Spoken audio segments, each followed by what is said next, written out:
think head and neck cancer, I think any cancer is hard, but I think the thing with head and neck cancer is it affects two of the most fundamental things that I think as human beings we rely on, our speech and our swallow. They're things we don't think about until they've gone, and I think as speech and language therapists our role is to look at communication and swallowing ability, as well as the other support that I hope we provide along with the rest of the team.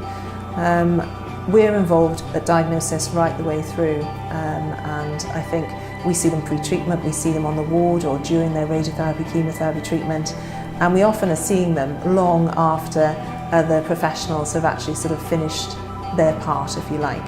I think we build relationships with those patients over a long time and their carers. We know them all very, very well, and very privileged to work closely with them.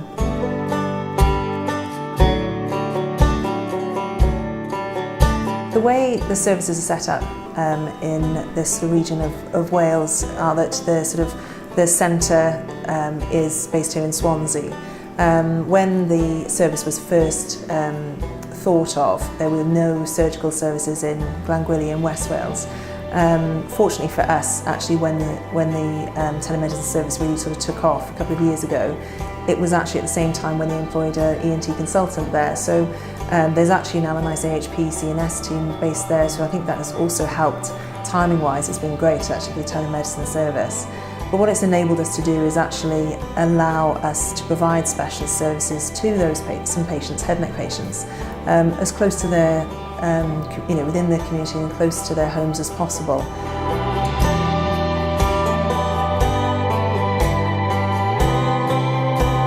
So anyone who might have had surgery to the head, neck, throat, mouth, or who are undergoing radiotherapy or chemotherapy.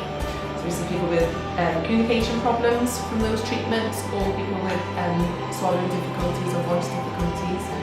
And quite one of our big cases is a laryngectomy patient. So patients have had their larynx removed and communicate in a very different way. So it's quite a broad spectrum, really, of head and neck cancer patients.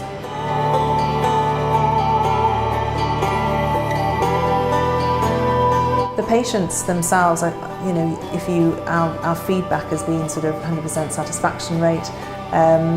They're quite excited actually about having some consultations via telemedicine, and some of the sort of smaller locations you wouldn't expect to be such a hub. For example, Aberaeron Cottage Hospital has been fully utilised with telemedicine.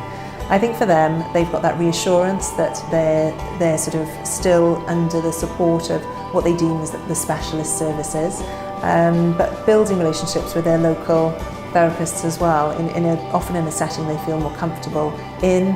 They haven't had to travel for hours, the parking might be easier for them, and it's just tailored to their needs much more.